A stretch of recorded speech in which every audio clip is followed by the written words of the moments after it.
innovation. Our ability to harness inspiration and apply it to real-world solutions is key to thriving in an increasingly competitive landscape. Avasant stands at the forefront of this transformation, driven by a relentless pursuit of excellence and a vision that places people and progress at the heart of everything we do. Innovation powers our strategy, fueled by data, AI, and breakthrough technologies. Together, we are shaping a future where technology transforms industries, drives sustainable growth, and creates meaningful impact. At Avasant, we believe inspiration without application is potential unrealized. We are dedicated to empowering our clients, fostering resilience, and delivering solutions that build the foundation for lasting success. Join us on this journey to build a future where every breakthrough, every investment, and every action is aligned with a purpose.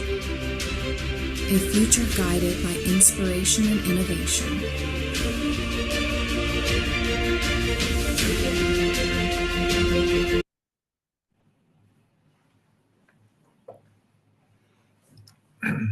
Hi, good morning. Good morning, everyone. Thank you so much for joining today. And I'm very happy to welcome all of you to a very, very interesting webinar, a digital forum that we have organized on sovereign AI, policy, power, and the battle for autonomy. It's a very interesting topic. And before I get into the details of the individual panelists, just want to introduce myself. I'm Swapnil Bhatnagar, partner with Avasant. Um, Now, if you really look at what's been going on in the world today, whether it's a movement towards more nationalism, there has been uh, a great shift by different countries to look at technologies as a significant uh, tool or geopolitical tool.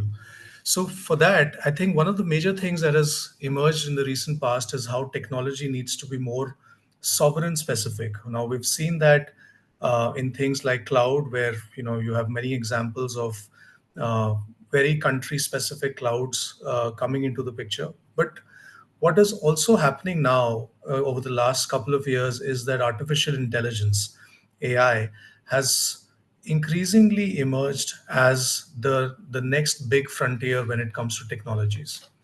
Uh, and as it grows in importance, as more and more use cases for it, both on the government side as well as on the enterprise side, emerge, there is this conversation that is happening amongst different organizations, different countries, about how important sovereign AI is for the future of their countries, their enterprises, and their goals in the future. And that's why we thought that we'll gather together a great set of experts in this space to talk about what sovereign AI actually means, how it can actually be achieved, can it be achieved at all, and how can it become a force for good rather than a force for evil.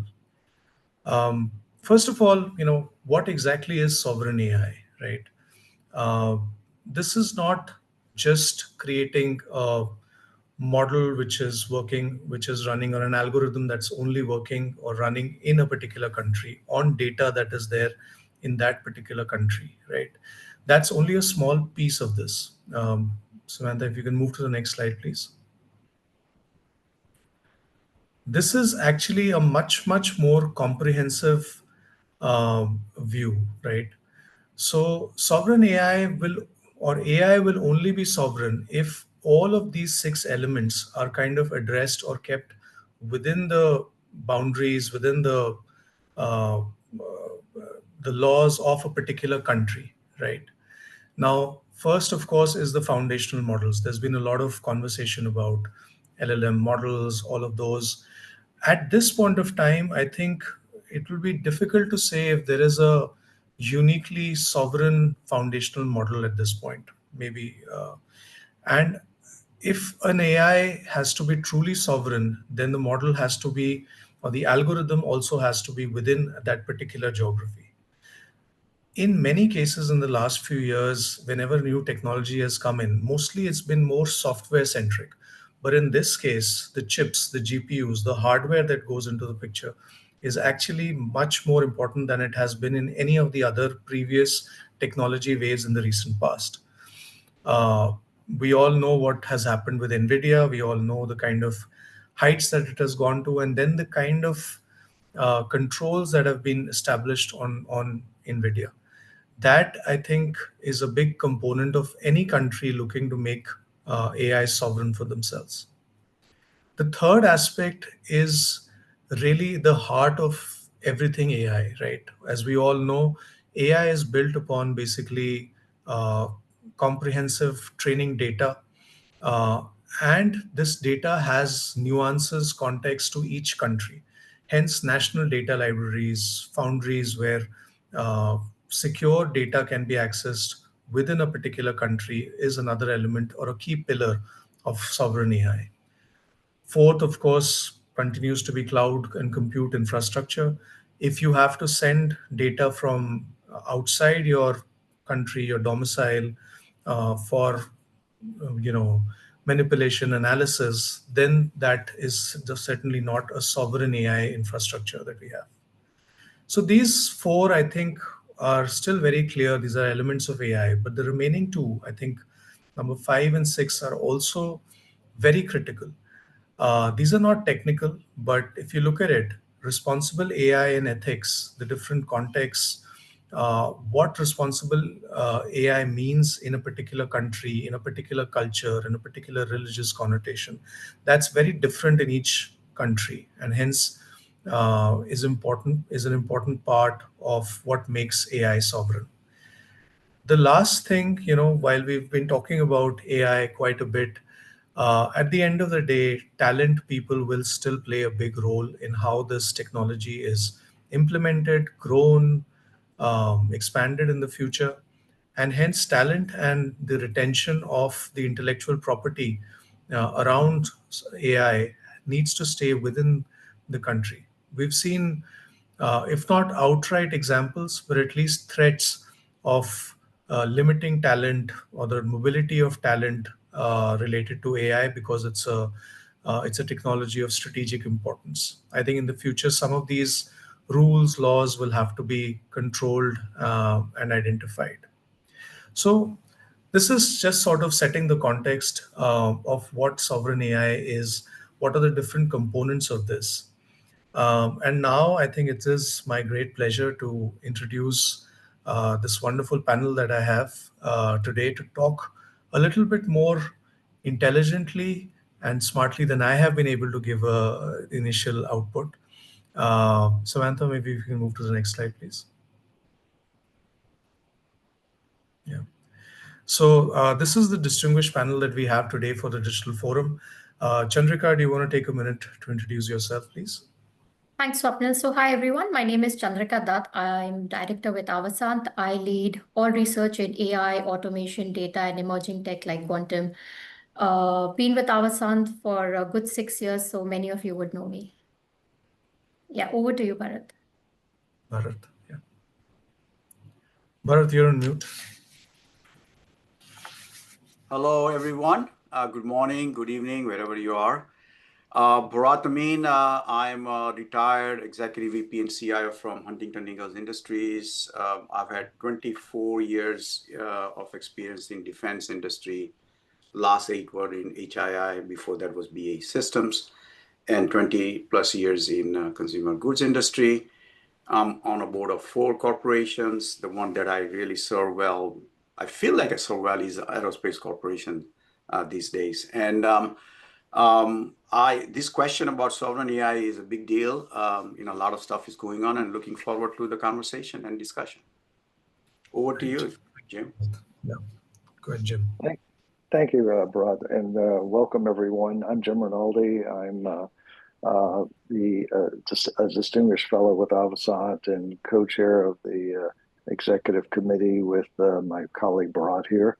I also am the executive director of Innovate at UCLA and advisor to several CIOs and former and current board member of several places, including at Innovate UCLA, but also advisor to many companies about their strategies and technologies.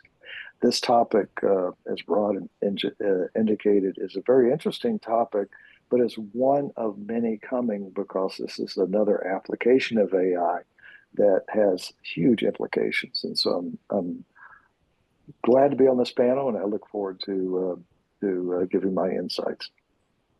Sure. Thank you so much, Jim. So let's jump into this, right? I think, one of the things whenever we talk about any sovereign technology tool or infrastructure is that most conversations around there that kind of take a very nation or government centric view. What I want to do maybe in the first part of this discussion is really to talk, to move away from that a little and really focus on what it means from an enterprise centric perspective. And Bharat, you've of course mentioned your long career and all the different boards that you're participating in right now. What are the conversations that you hear on these boards? What's your view on what sovereign AI actually means for enterprises and businesses? Is that something that is being discussed in your conversations with all of these boards? Yeah, Swapnil. So for enterprises, sovereign AI isn't just about national infrastructure. It's about trust, resilience, and accountability. Yeah, in the AI supply chain, just like we all believe, coming in us, you need to have a secure supply chain if it's for national defense perspective, for example.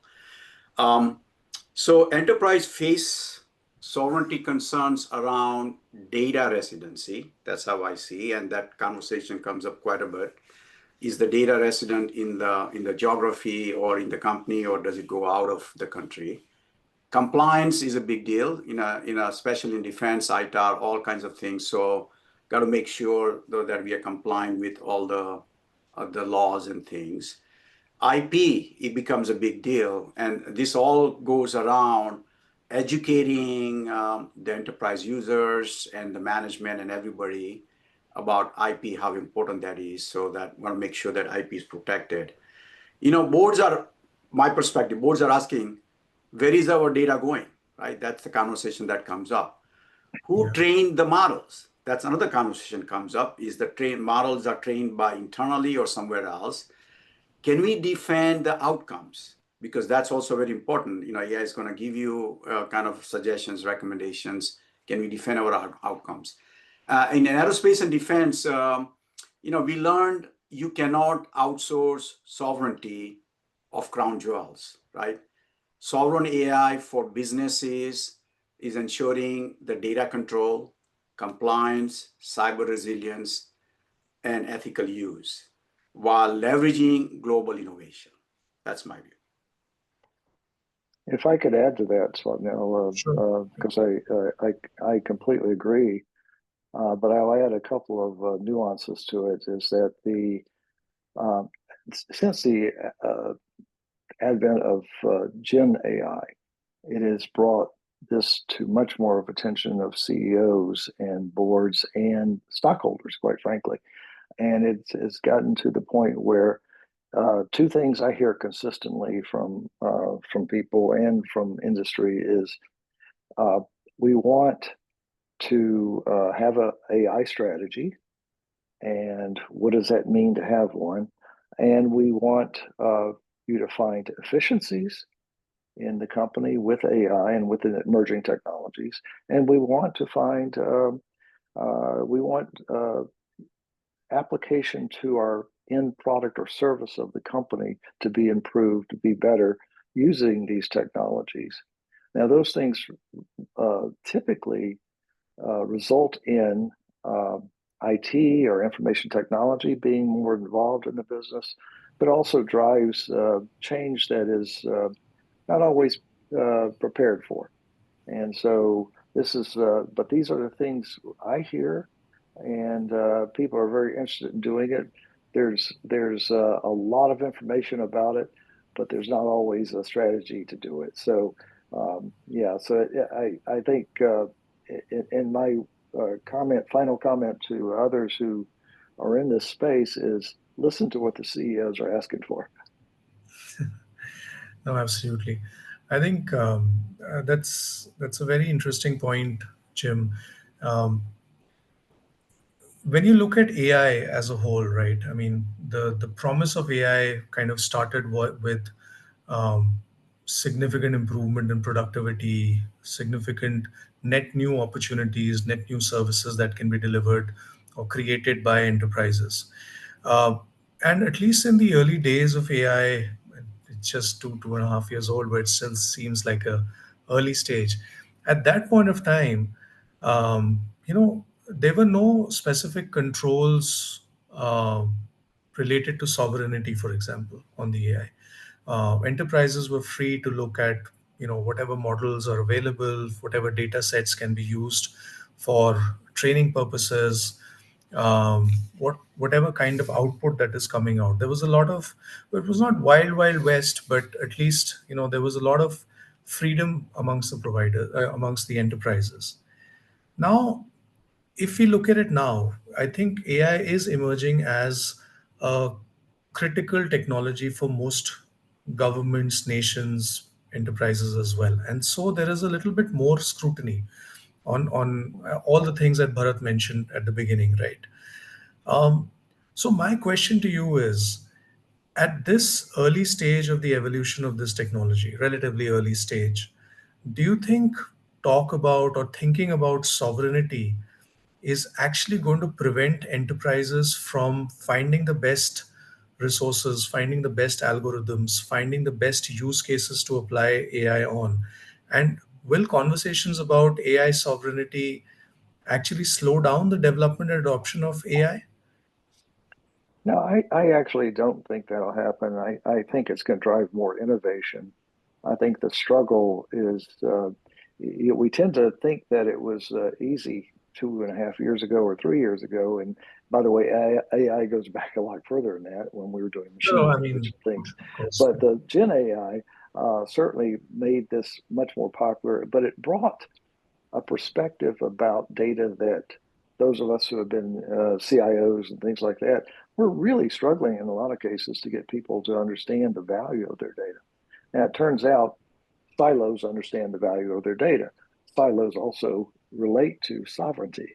And so people get very creative in how they solve problems. And Gen AI and all the subsequent models that have now come forth have helped us understand our data better, which is going to help us decide what is important, what's not. One of the pillars, I don't know if it said it or not, but governance is actually one of the biggest issues and opportunities when you're designing a sovereign capability, if you will, sovereign AI capability, is deciding what is important and what's not. And by the way, that's hard. Yeah. Not everybody even understands what the crown jewels, as Bharat was talking about, is. Mhm. So there's a lot of learning there, but it's happening really fast. So I think it's going to spur innovation, not hold back innovation. Now there are companies, and I find this to be much more interesting with companies and enterprises than I do with governments, even though both are still relevant. The companies have been doing aspects of this, but they don't really know how far they need to go, other than what security defines and things of that nature. But the opportunity, the output, the outcomes expected are really going to drive the need for more innovation and collaboration. Even though we talk like sovereignty is going to lock everything up, it does not stop federation. It does not stop global innovation that can be shared. And there's many examples of that coming, especially with universities and large enterprises that might be multinational. Yeah. So your view is that at least on the academic front, the collaboration will continue to happen or continue or even get accelerated even further? I think it will. I think there's too much that we don't know yet. There's too much Yeah. innovation needed. Um, it's the former CEO of Google, Eric Schmidt, mentions the biggest limiting factor right now is going to be electricity. And that's because powering data centers, which I'm surprised we're talking about in 2025. Because I thought they would go away, and they're not going away. There's huge investments in data centers, and you're limited now by how much power you can expend and find. So we have room for more innovation because that's the problem. And as we have a problem, we find ways of solving that problem, whether it's through nuclear or whether it's through other means. And so that's one aspect of it. But I do think, you know, one of the most powerful models is to have the power of your data, company data, government data, whatever, ITAR data, whatever is needed, with the power of access to external data that supports your internal data. And this is still going to happen. And I think it's going to happen more and more, especially in industries like healthcare and things of that nature. Right. No, that's great. You know, Swapnil, if I may, to support Jim's on innovation, you know, everybody's probably seen the White House AI action plan. And in there, it's very clearly identified. There are 90 federal policies and actions across all the things that they're going to try and help alleviate so they can accelerate innovation. So that shows that even from a sovereignty, from the government perspective, they want to help industry to innovate. No, absolutely. I mean, just taking a parallel, if you look at the nuclear race at some point of time, of course, to there has always been controlled collaboration on that side as well. And I think probably what both of you are kind of saying is that there will be some element of control, but there will be, I mean, innovation has to be driven because we're still at the early stage of how AI can be used, across enterprises and countries.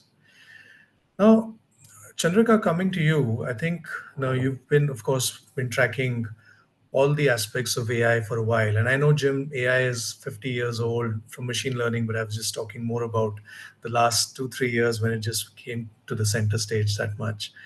But at this point of time, Chandrika, I think if we really look at the definition of sovereign AI, I don't think that exists at this point of time, right?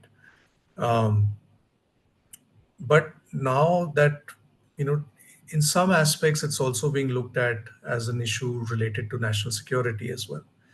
Now, and of course, as a geopolitical tool. Now, what, in your opinion, is it even possible to have sovereign AI? I mean, if I have to throw that question out, given all the things that need to align for it to be truly sovereign. Right.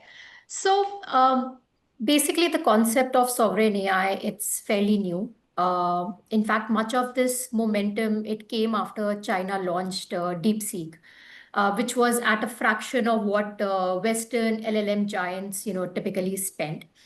And that gave nations the confidence that they could build regional LLMs and be capable of competing with global players and eventually, a few years down the line, reduce dependency on international vendors. So in reality, sovereign AI is often used as a proxy for building regional LLMs.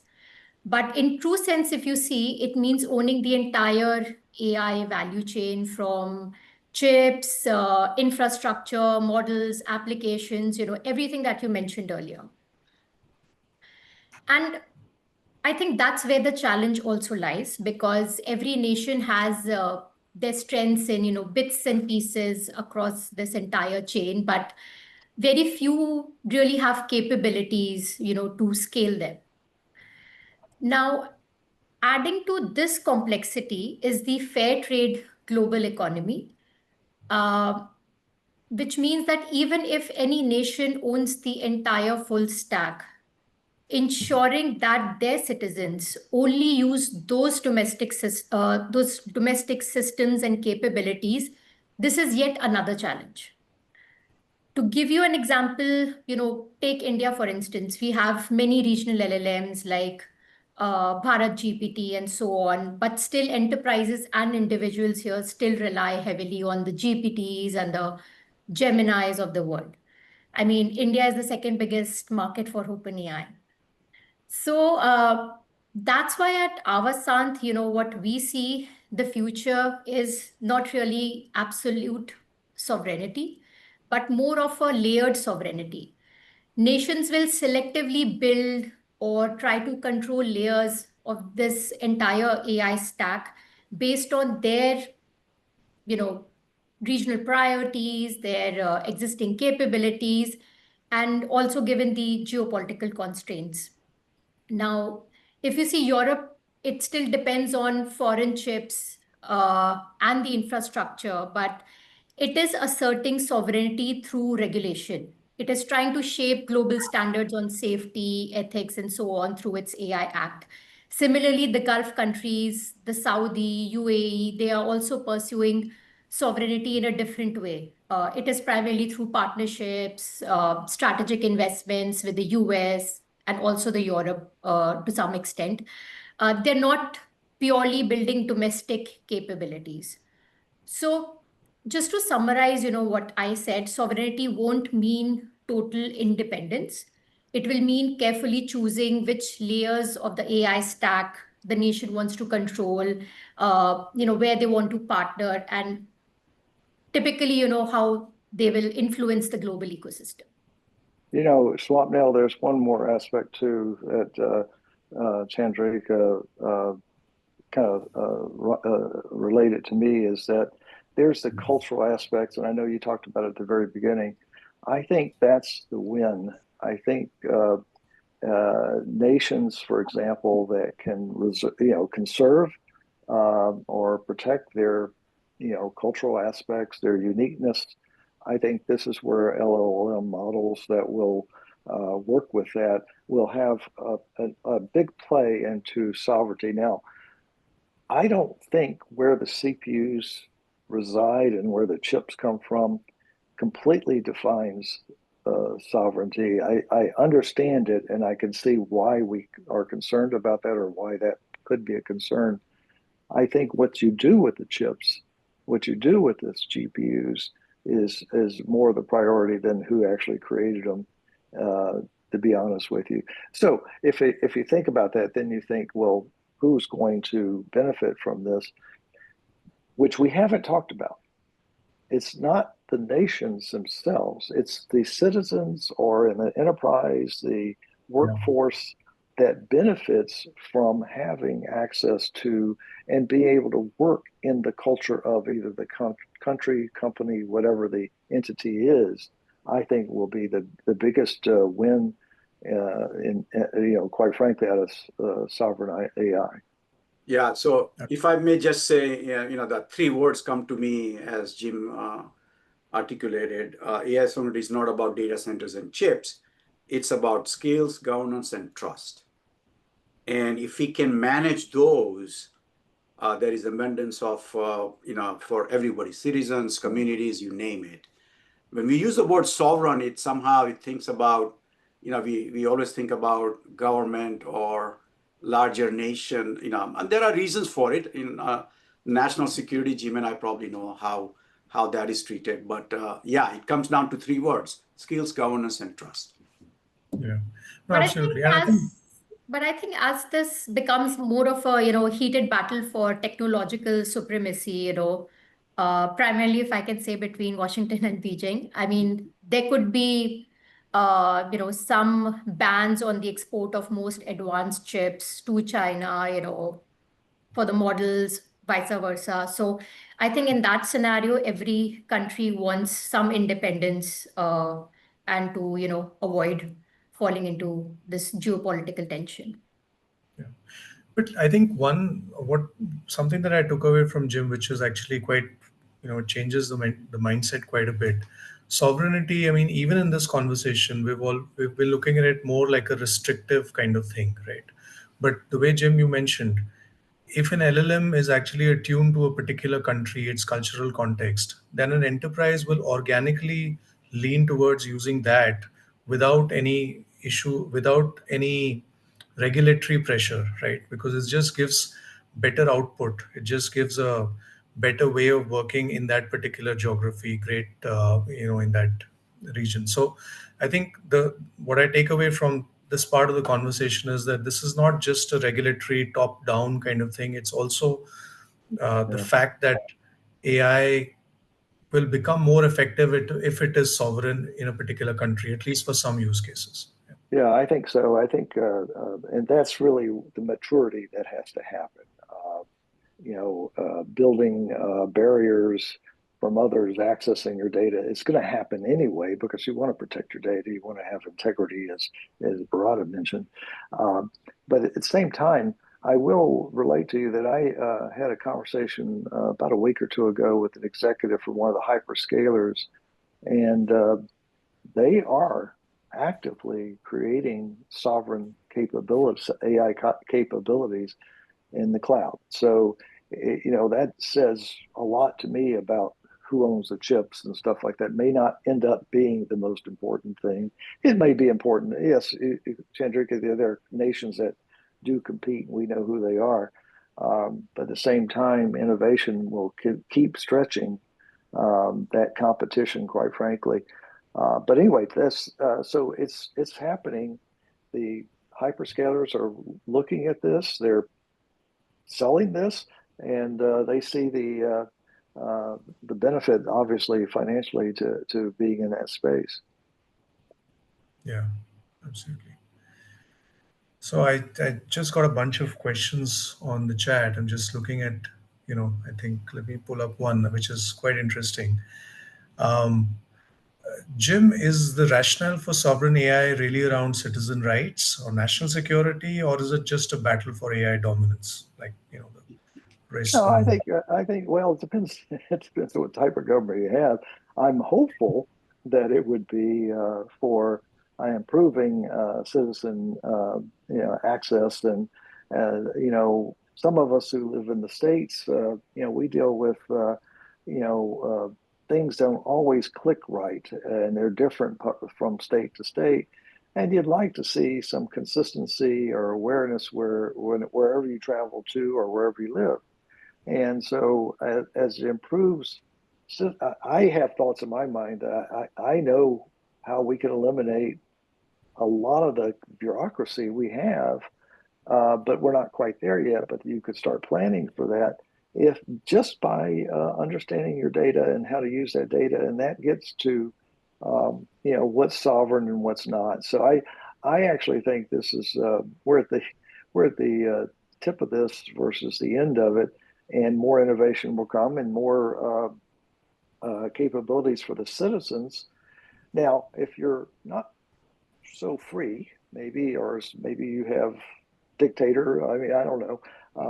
I don't want to get political here, but it may be a controlling function. And the fact that you don't want free speech or you don't want videos, YouTube or whatever coming into your country that violate your principles and ethics and things like that. So I think every dynamic is out there. For example, there's over 7,000 languages spoken in the world, but about 20 are predominant because the new generations coming in want to speak English, Spanish, Mandarin, whatever. And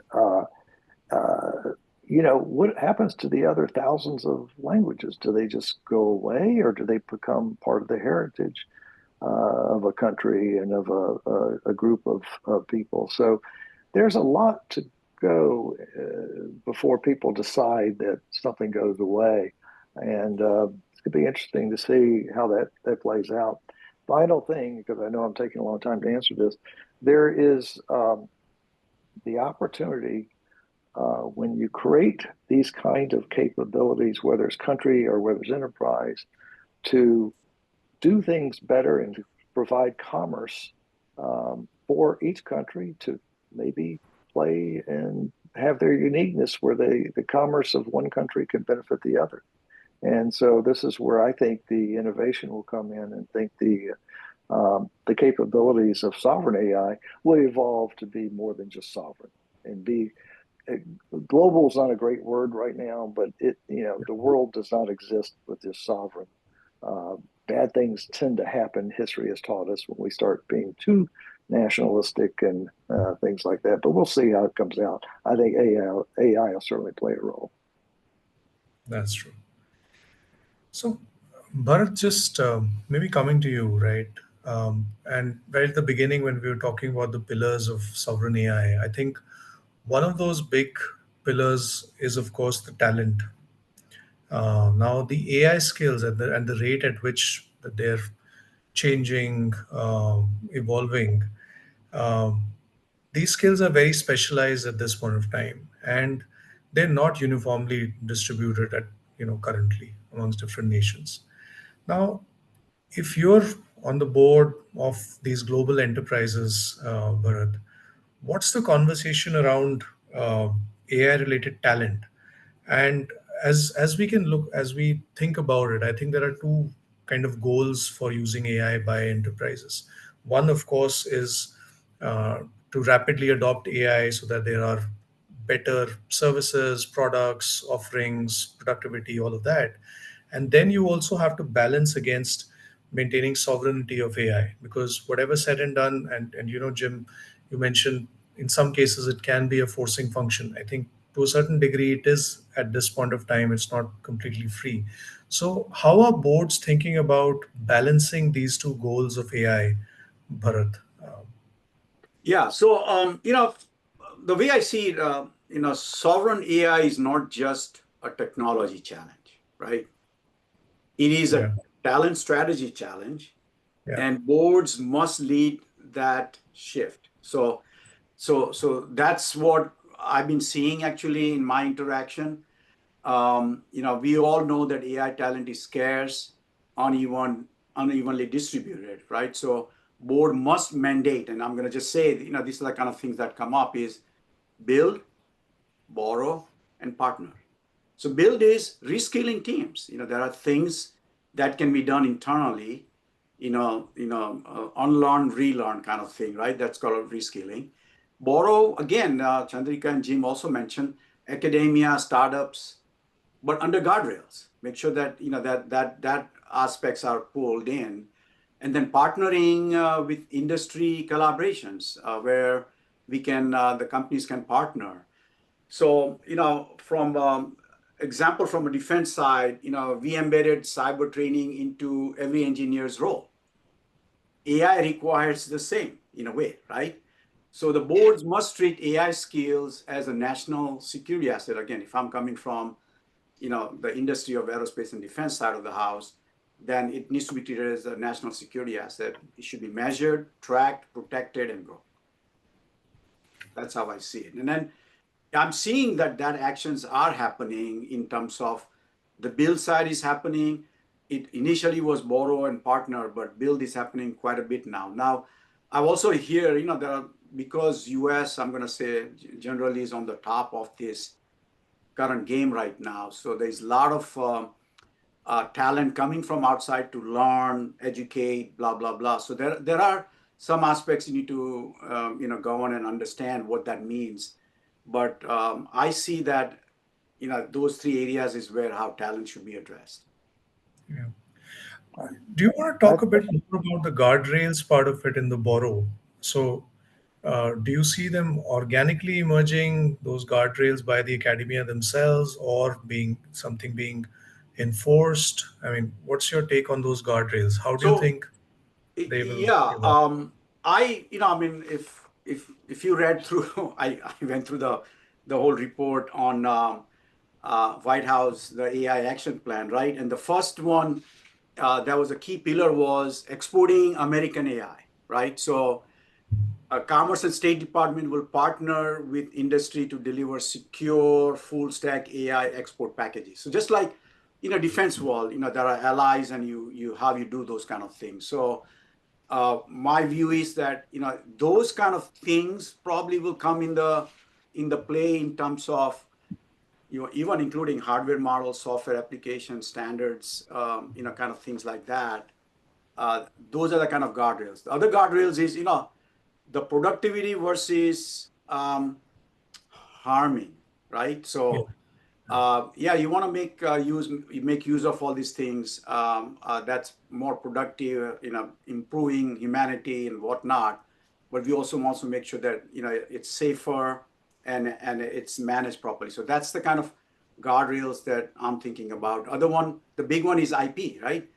If depending on the role you are playing, you could misuse IP data and it could go out in the wrong hands. So, and if it's a national security data, that's even worse. So these are the kind of things that we talk about.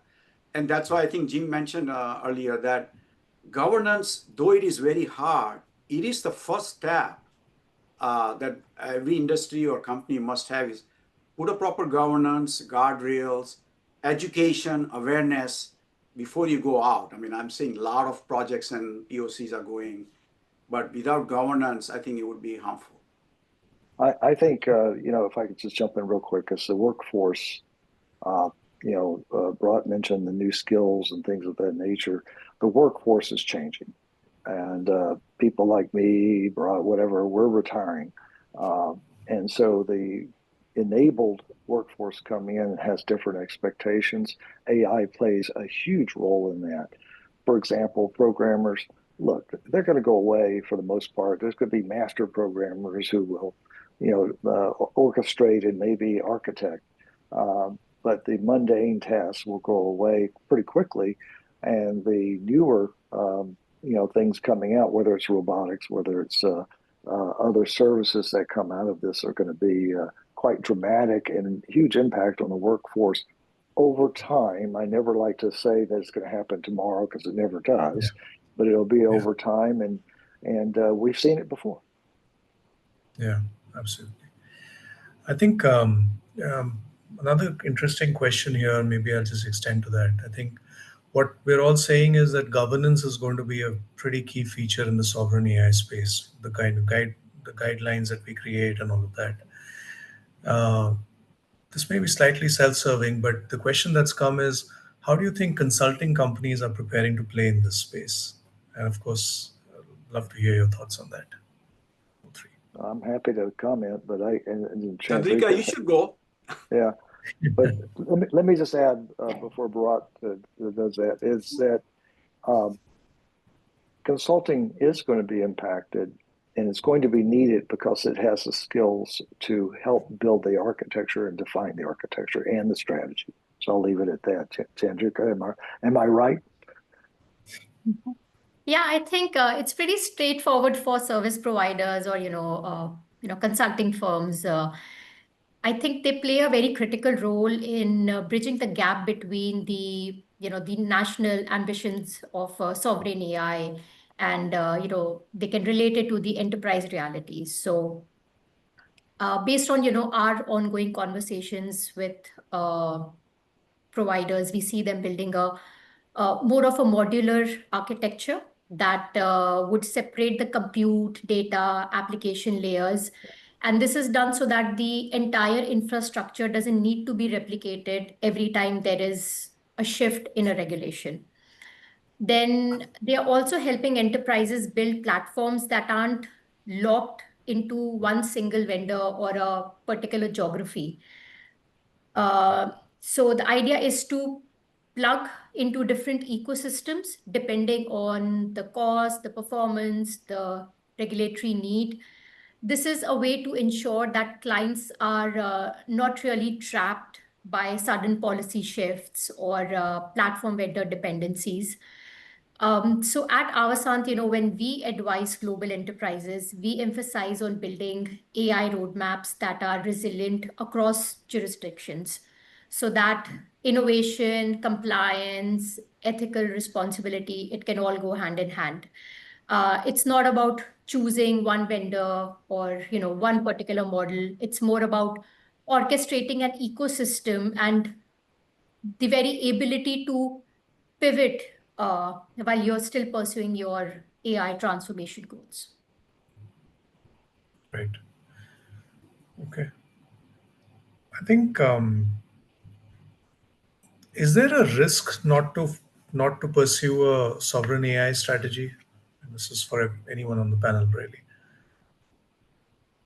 I don't think so.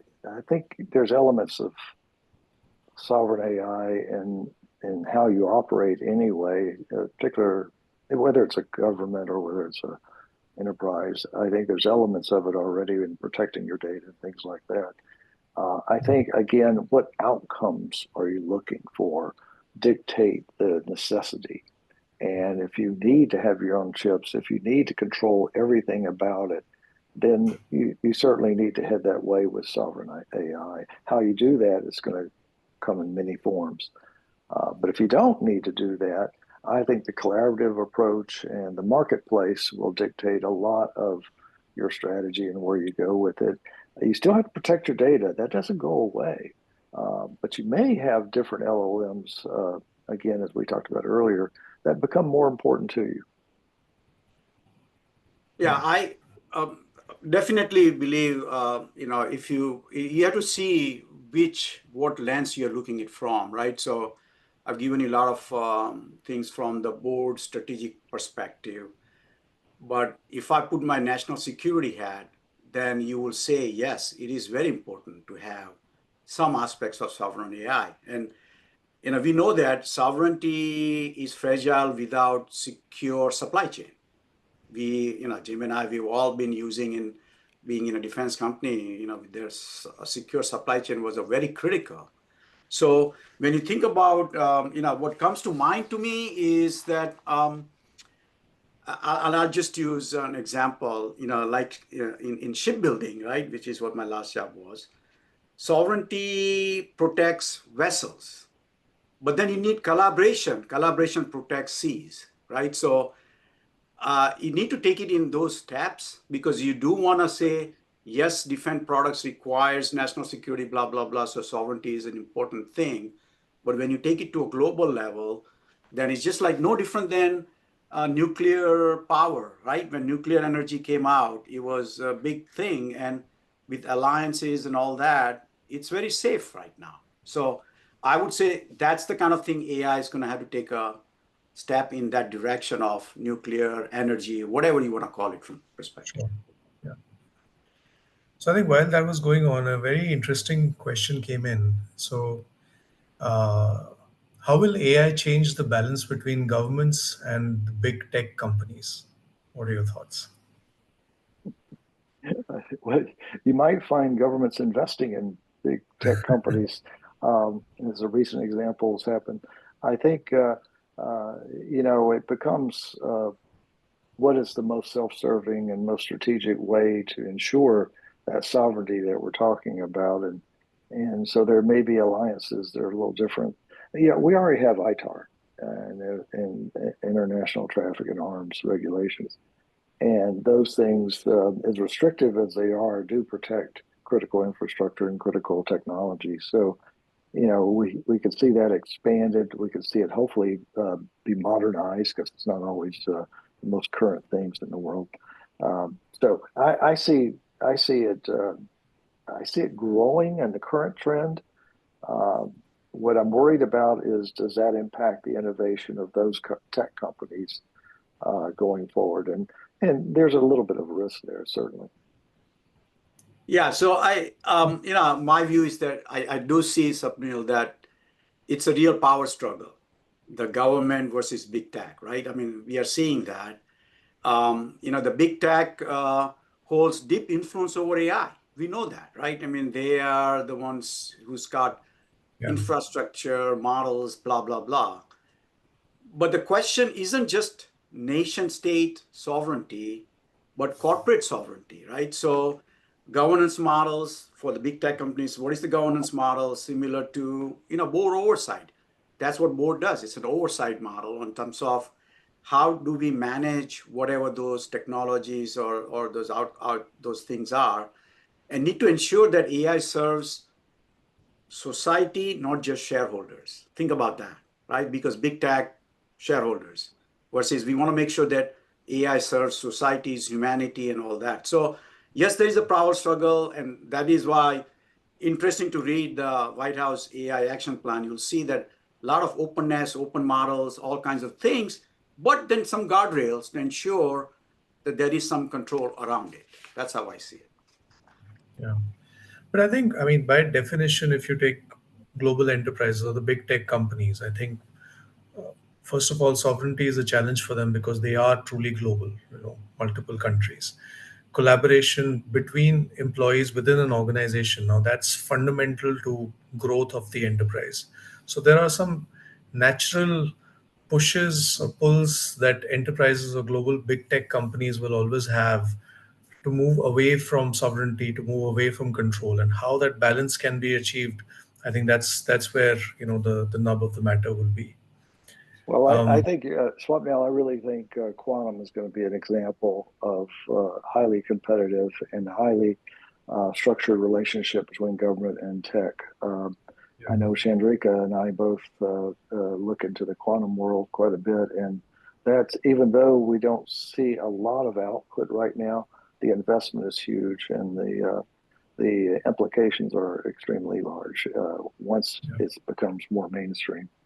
I don't know if Chandrika agrees with me on that. But. Yes, I do. In fact, I believe the guiding principle should be the creation of responsibility frameworks that are standardized and globally agreed upon. This is not just to ensure equitable access to AI or the betterment of society, humanity, but also to safeguard users against the misuse of AI. Speaking of big tech, one tragic case very recently, it involved an AI system suggesting methods of suicide to a child who later died, and his parents have now, they've sued OpenAI. So this duality of AI, so it works both as a therapist and then the potential harm I just spoke of. This exactly highlights why regulation and standardization are also so important.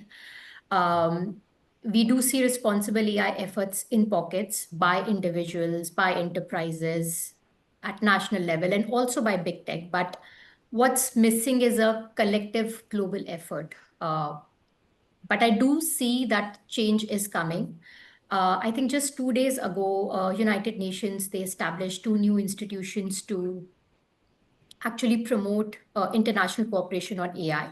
So then there are initiatives like these that can help anticipate risks, set standards, and so it's basically a two-layer approach, a more standardized global layer of principles and guardrails that every nation pursuing AI sovereignty adheres to and makes big tech do the same.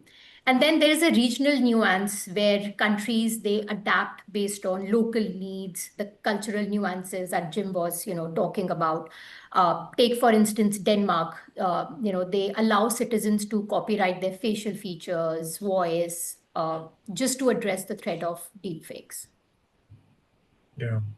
But one open question kind of still remains that how can governments really exercise this oversight when they have less knowledge than the tech companies?